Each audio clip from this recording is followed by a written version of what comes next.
Hello, friends. This is a public service announcement for the podcast that you're listening to. In May of 2023, I created ABCs of Parenting Adult Children in Liberty and Gun Rights podcast. In December of 2024, I joined the Podmatch Podcast Network in Florida, which provides me as the host with the tools and information I need to create a quality podcast.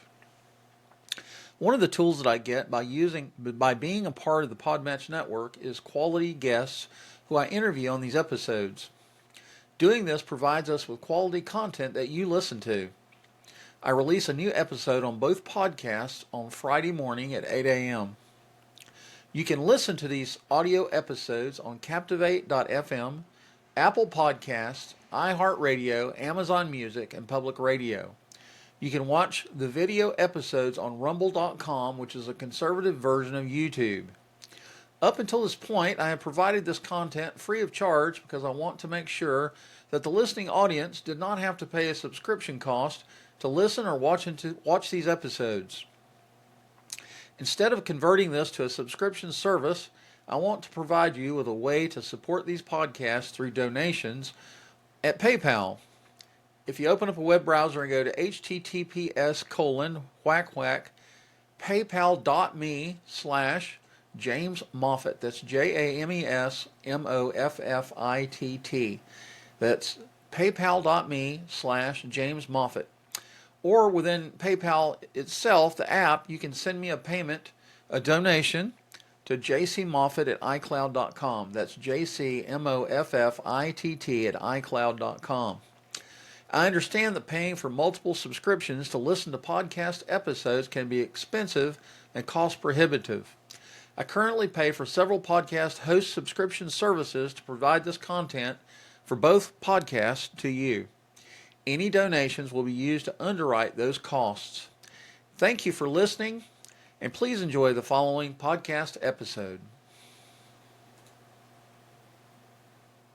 Hello and welcome to Liberty and Gun Rights Podcast. My name is James Moffitt, and I will be your host. Today we have a returning guest, Evan Jaque with Solutions Party. How are you doing, Evan? I'm doing just great. Thanks, James. It's great to be back. Yeah. Do me a favor, introduce yourself to the listening audience again. Okay. My name is Evan Jaque. I'm the founder of the Solutions Party. The Solutions Party is a new political party. We're still getting started, actually. We hope to have it registered first in Oregon and then elsewhere. And the ideas for the Solution Party you can find at on our blog, which is just solutionsparty.org. And it's a range of ideas to address many of the very difficult challenges that we as a country are facing these days. We believe that the problems can be solved, but it starts with first reforming our politics, and in particular, getting rid of politicians who place their own political careers ahead of everything else. So we have a list of topics that we had on our last episode, and we decided that there was so much to talk about that we wanted to revisit some of these topics, and we can do that as often as we want to. So wonderful. Career politicians, they're very rich friends, greedy special interests, political infotainment channels, that's interesting, political social media influencers, and the axis of autocrats. So yes. I'm just going to let you pick one of those and run with it. Okay, well, let's talk about what the fundamental problem is. That power is very addictive, and people, once they get power, they don't want to give it up. And this is something we've seen throughout history. And because of this, our politicians, once they're in office, they place staying in office as their highest priority. As George Will, the conservative columnist, said, there's not a dime's difference between Democrats and Republicans, in that their first priority is staying in power. And this is what we see now. This is why Congress, for example, is always so compliant with the executive branch, because they don't want to be primaried. Primaried is the scariest word in the dictionary for our elected politicians. So because of this obsession with being reelected, powerful people can influence our politicians just like a drug dealer can influence a drug addict. Now, for example, we talk about special interests, greedy special interests. These special interests not only can contribute a lot of money, but they can contribute endorsements. They can contribute lots of marketing muscle, and a lot of that marketing muscle is dedicated to misinformation. And so, this is one of the big problems that we have to address. And again, the fundamental way to address it is to make it so it's impossible for our politicians to become addicted to power, because all of the other problems that are listed that you mentioned earlier can be addressed if we address that one problem. Of course, there are other things we have to do, very important things that we have to do to complement that, but it all starts with that. So we need to figure out a way to get a bill passed in the House and Senate for term limits, right? Well, I don't think so. You see, I think if we try to go that route, it's going to take decades and decades and decades. Right. The first step is let's, for example, if I were to run for office, or if anybody who wants to join the Solutions Party were to run for office, they would make a commitment to not running for reelection. Not only would they not run for reelection, they would promise not to run for another office while they are serving. We have to vote for politicians because we don't have this stuff codified in the Constitution or any other laws about one-term limit. We have to start off with a volunteer type of way, where somebody who is aspiring for office promises to serve only one term. They're going to work 100% of the time, which is what they don't do now. Somebody said, of the 104 days the latest Congress has been in office, they've worked 25 days. And of those 25 days, they've probably spent at least half of that time just raising funds for their next reelection campaign, attending campaign events. In other words, at least half their day that doesn't have anything to do with their job. So of those over 100 days they've been in office, they might have had 12 actual working days. You see, anybody who runs with the Solution Party we're not going to be doing that. We're not going to be raising money for our reelection campaign. There is no reelection campaign. We're not going to be attending campaign events to boost our reelection chances. So you're going to get somebody who's going to work 100% for their constituents and not for their reelection campaign. Right. So where does the accountability come in? Let's say that the elected official, senator, whatever, agrees to that for the Solution Party, and then 2 or 3 weeks, 6 months into his term, all of a sudden the special interest groups get to him, and all of a sudden he's deciding to jump the aisle to, where's the accountability? Okay, well, the problem is that why do the special interests go after our politicians? They go after them so they can support their reelection. The special interests want to have a long-term politician in their pocket. So I think that, number one, if you're not going to be running for reelection, the ability of the special interests to have leverage over you or to influence you will be greatly reduced. Now, I think the other thing about accountability is that if somebody wants to run for another office, they can run for another office 2 years after their term is. This is the idea we have. If they have sold themselves out to the special interests, and that's known, that's going to have a much harder time running for another office in the future. But the basic message is this. This is your one chance to make your mark on history. This is your one chance to make a difference. Are you going to use that chance to serve the special interests, or are you going to use that chance to do something historic for your constituents? You have one chance. It's like an Olympic athlete. An Olympic athlete generally has only one chance to win that gold medal. Right. And they have to dedicate themselves heart and soul to making that one chance as good as they can make it. It has to be the same thing with politicians. The people have given you this one golden opportunity for you to make a difference in history. And what are you going to do with that? And so that's where I think the accountability will come in. It'll be people will have incentives to do what's right for their constituents instead of doing what they have to get reelected. So let's talk about the Solution Party a little bit. Okay. You're trying to get it. Tell me about the process you're going through to make that a reality in Oregon. Okay. Well, right now we just registered ourselves as a nonprofit corporation, just like any other political party, and we're opening a bank account in the Solutions Party's name. Then we hope to raise funds. We need to get enough signatures in order to be put onto the ballot, and we're going to be contracting a signature gathering organization or a business that does that. We get enough signatures, we can actually qualify as a bona fide political party. So that's the first step. We're getting the infrastructure in place to raise funds. And then once we have sufficient funds, we will gather the signatures to actually get on the party. And we want to have people do the same thing in other states. So this is the idea. And so who are these signatures going to be? Well, typically the process is, the signature gathering firm, they go around different cities, different towns. They explain what the Solutions Party is about. and they get people to sign a form that, they agree with this. And if you get, I think it has to be 1.5% of the number of people who voted in the last gubernatorial election, which would be about 30,000 signatures. And, Yeah. it's not, you have to get a serious signature gathering firm, one that guarantees that the Sure. signatures will be valid. But yeah, that's the step. It's just, you've got to get signatures in order to get registered. So who are y'all going to be targeting? Are we talking conservative voters or? This is the thing that's so critical about this is that this isn't left, right, Democrat, Republican, liberal, conservative.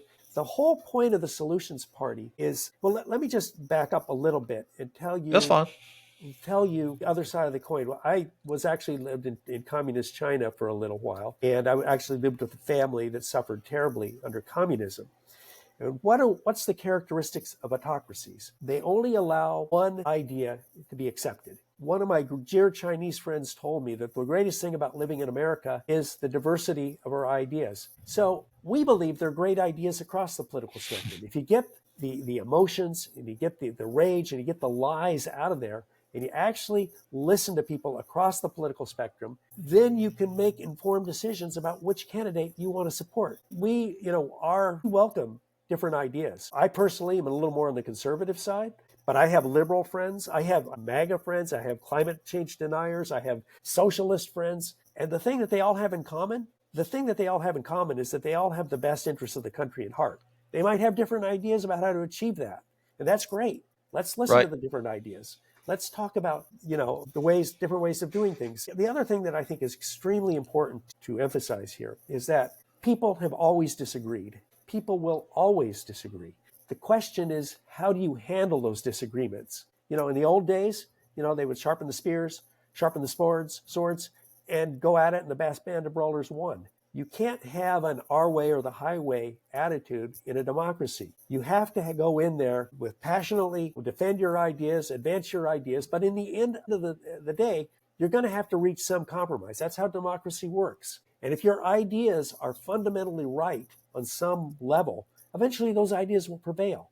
You don't have to, in a healthy democracy, the best ideas sooner or later will prevail. And that's why we want to encourage, just like in our universities, we want our universities and our schools to be places where ideas are freely discussed, with clarity, with honesty and civility. Right. So when this company, whoever it is that you hire to get these signatures, what is going to be their sales pitch? What are they going to present these people with? I'll provide them, or they'll help make some simple brochures. About what the solution.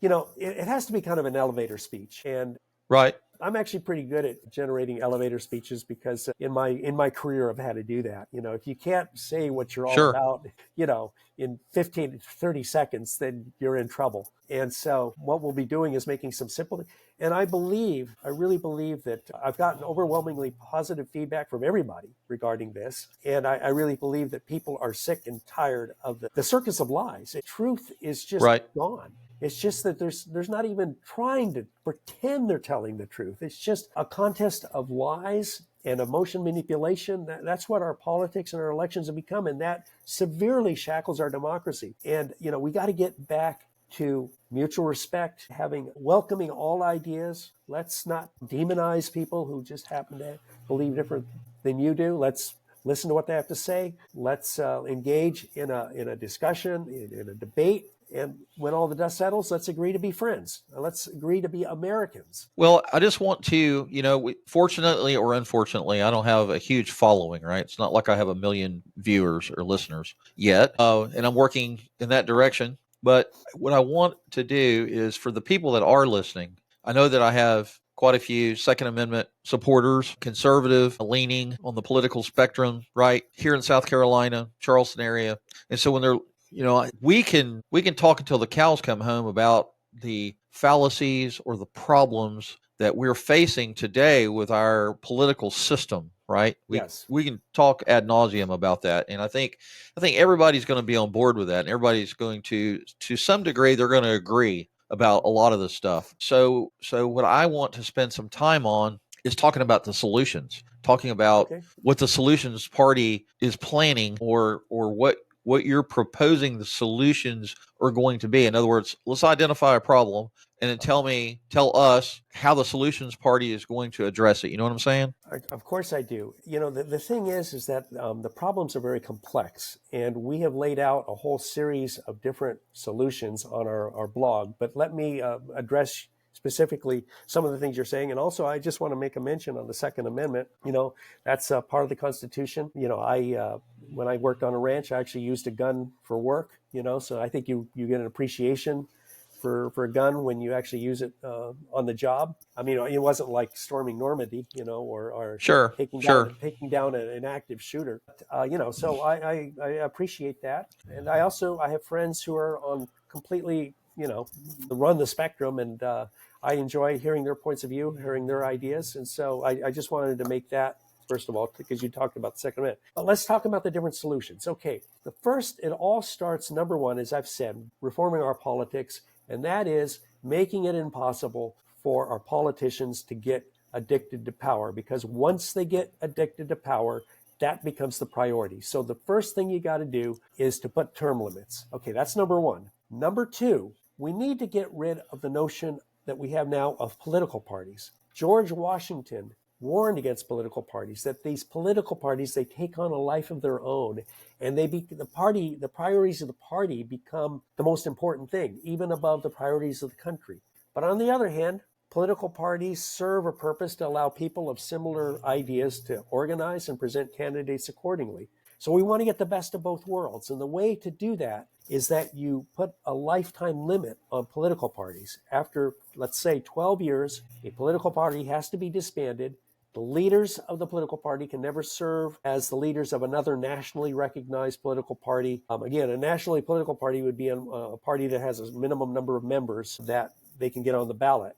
And so what that's going to do is that when these parties are disbanded and new ones are forming, the new ones, I think, will come up with new ideas. They'll form new coalitions. Nobody's going to say, hey, we're just a carbon copy of the last guys. And so this will help take away a lot of the mindless tribalization that we have going around political parties. So those are two solutions. One, eliminating reelection.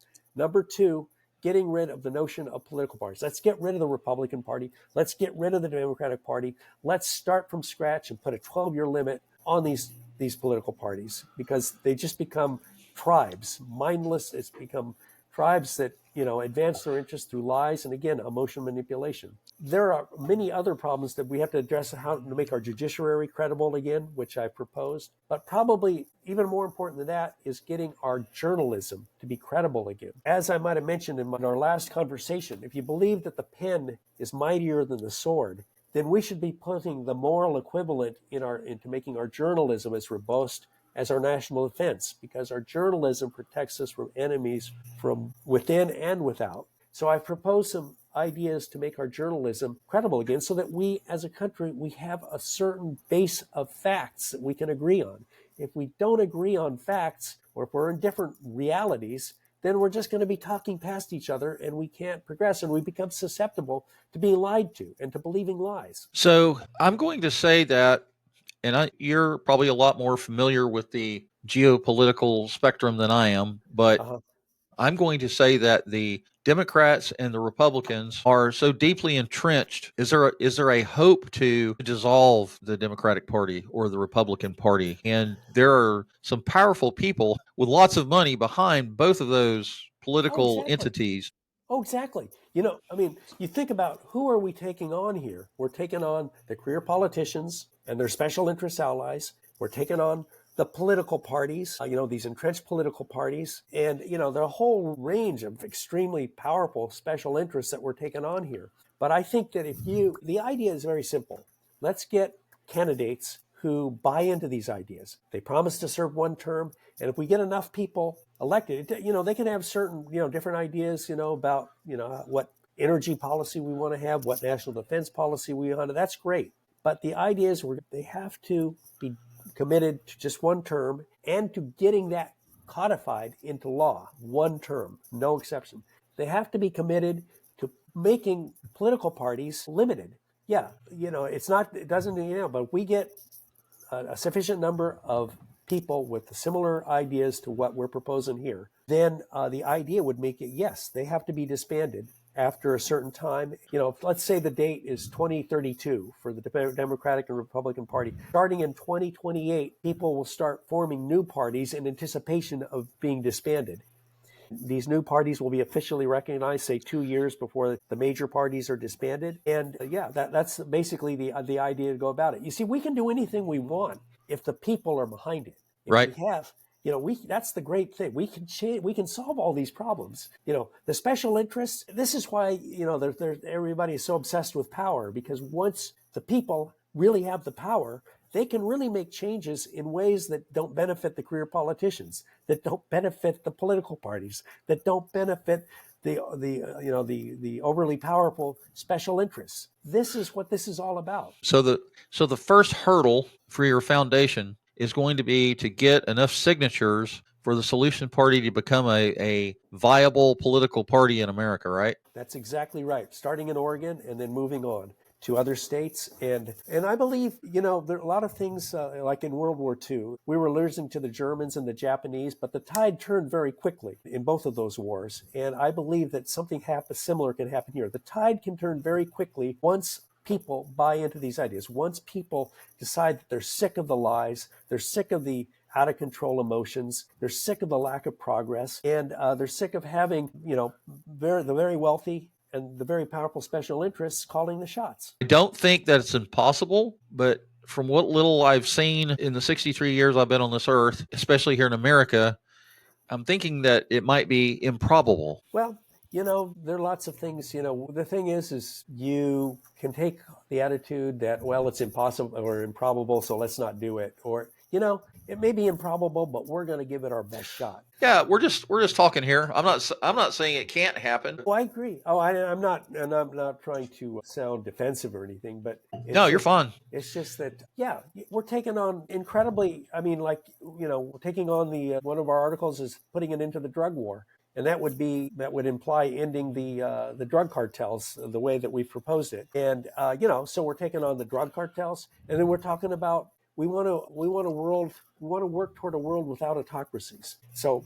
let's throw autocracies into the mix of the powerful people that we're wanting to take on here. But we can do it. I have been around the world. I've talked to many people, and I believe that. That this is possible once you get ahead of steam. Now, there's going to be a lot of misinformation.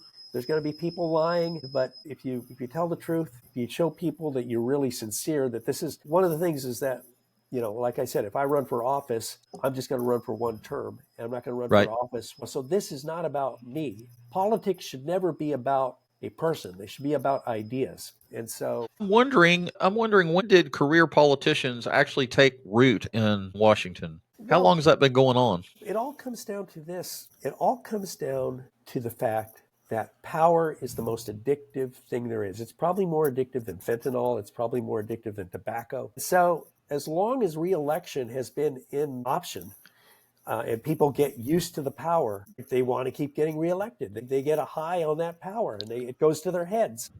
So I guess our founders who wrote the Constitution and the Bill of Rights never thought in a million years that this would be an issue in 2024 or in the 21st century or 20th century or whatever. Well, as Chris Christie said, the Founding Fathers made a separation of powers because they wanted to have checks and balances so that you could never get a concentration of power. But as he said, and he's hit it spot on, they didn't anticipate that the people in Congress would be so wed to their positions that they would be subservient to the executive branch in order to get reelected. Why?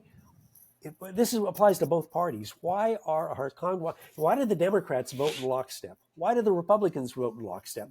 Because they're all petrified of being primaried.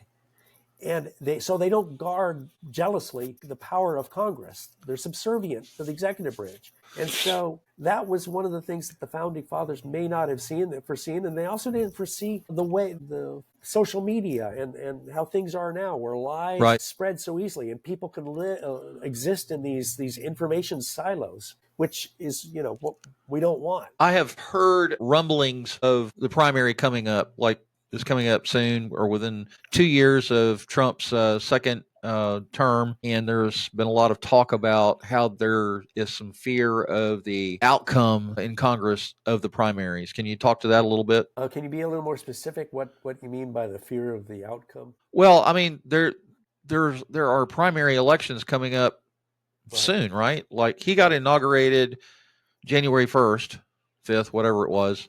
And Right. so this is 2025, I guess next year, 2026 will be the second year that he's on his second term. And there's supposed to be some sort of primaries that are going to happen. And Yeah, very soon. what are Yeah. those primaries? What's happening Well, there? you see, this is another problem with Congress, especially the House of Representatives, because it's only a 2-year term. They're basically in constant campaign mode, and Okay. and the other terrible thing that's happened in this country is the gerrymandering. Ronald Reagan, he warned against gerrymandering. He accused the Democrats of doing it in the early 80s. And, the Republicans, they rightfully condemned gerrymandering because that's politicians picking their voters. And because of the terrible gerrymandering that we have in this country, we have very few competitive districts anymore. It's almost automatic reelection. I mean, you take Los Angeles, there's no way a Republican is going to be elected there. Or if you take the rural Wyoming, there's no way a Democrat's going to be elected there. Not what we want. We want our elections to be competitive nationwide. We've got to get rid of the gerrymandering. And we've got to, we got to get rid of reelection. And for the House specifically, it should be a 3-year term because 2 years is just too short. And especially with what we have now, they're just, just like when Biden was president, the Democratic Congress, they voted in lockstep. Probably a lot of them didn't want to vote for what they did, but they were afraid that if they went against the president, they would be primaried. And it's exactly the same thing that we have now with Trump. And that shouldn't be. The Congress should assert themselves. They should jealously guard their power. And they're not, as long as they're worried about being primaried and they're worried about losing their coveted reelection, they're susceptible to this sort of manipulation. So they're jealously guarding the power that they have, and they don't want to lose it, right? Well, yeah, they're not guarding it though against the executive overreach. The 3 branches of government are supposed to be independent and competing. They're not Right. supposed to be one lapdog to the other. And, the talk about, for example, impeaching judges that are non-compliant. Well, that's what they do in autocratic countries. They get rid of the judges that don't toe the party line. And then once you get a judiciary that's compliant and a legislative branch that's compliant, you basically have an autocracy. And I can guarantee you, autocracies have got an incredibly poor record throughout history of how well they function. They're miserable, wretched forms of government, and we don't want to go there, even if some people would love to see our president be a dictator, because they bought into his ideas and they think those are the only ideas that are correct. Autocracies have always been miserable forms of government. We need to have our 3 branches of government competing and but not just one or two being compliant to the other. Gotcha. Okay. Well, as I told you at the outset, I wanted to kind of limit this to 30 minutes, 20 to 30 minutes, and we could probably sit here and talk for hours, but I will have you back as many times as you want to come back. And I just want to dig into the nuts and bolts of what you're trying to do here. And because I know a lot of people are going to have questions, right? And so I'm going to try to think of those questions and ask them of you so that you can answer them to the best of your ability. And hey, I'm on board with it. I absolutely, and I don't know anybody in their right mind that wouldn't be on board with it, right? But we're not all in our right mind, right? Exactly. Gosh, given all the things that people are going through these days. But I just want to say, James, thoroughly enjoy our discussions. And if people want to contact me with questions, they can do it. My email is info@solutionsparty.org. I encourage people to see. And by the way, I'm open for ideas. It's not, if somebody has a critique or a way to make an idea better, I'm all ears. And so this is about a flow of ideas. It's not about somebody dictating to others what the way things should be. I got you. Once we get the Solutions Party going here, James, I would love to work with you in some capacity to make it happen where you are too. And let's make things happen. We can do it. We can make it. Yay. All right, Evan, thank you for being here again. And to my listening audience, I'm going to say thank you for the privilege of your time. You can listen to the podcast on Captivate FM, Apple Podcast, Amazon Music, iHeartRadio. I upload the video portion of this to rumble.com, rumble.com. It's a conservative alternative to YouTube. Listen, let's see. Did I say iHeart? I guess I didn't. Maybe I didn't. Yeah, iHeartRadio. You can listen to us there too. Be sure to share our podcast with your Second Amendment friends, family, and coworkers. You can contact me at Liberty Gun Rights Podcast at proton.me. That's Liberty Gun Rights Podcast at proton.me. And you can get a hold of Evan Jaque at Solutions Party at info@solutionsparty.org. Is that correct? That's correct. Yes. And your website is solutionparties.org, right? That's right. Solutionsparty.org. Just like it's. All right. So to my listening audience, I would say go to solutionparties.org and read the information on that website. And if you have questions about it or concerns or ideas, that's what we're looking for. Shoot off an email to info@solutionparties.org and Evan will get right back with you. Okay. Yeah, it's by the way, it's a party, not parties. Solution Party. Solutionparty.org. PARTY. Yes, I'd hate for people to send an email and have it bounce. So right, yeah. So it's info@solutionparty.org, just like it sounds. Solutions, like plural solutions party. Solutionsparty.org. Right. Okay. I think we got it now. I think I got it right now. Info@solutionsparty.org. Perfect. There we go. Perfect. All right. I'm going to say goodbye to everybody now. Y'all have a good night. Thanks, James.